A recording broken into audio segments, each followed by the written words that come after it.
kumuha po ako ng hulugang lupa. Yung 1 slot, binayaran ko na ng cash.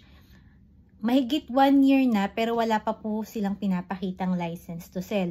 Pwede ko po bang i-refund yung binayad kong pera? Kung wala yung license to sell, dapat talaga i-refund mo yan and 100% dapat yun. Kasi bawal talaga magbenta ng subdivision project o kaya subdivision farm lot nang wala pang LTS. That's illegal.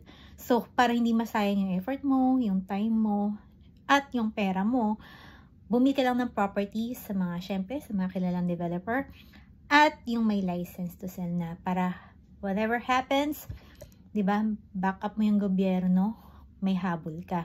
Kasi pag ganyan walang license to sell, medyo mahirap siyang ilaban. Especially sa Pilipinas, di ba, pag nag-file ka ng kaso, another gastos pa. Unlike kung may LTS, pwede mo i-complain sa DH. So if you have additional questions, message below.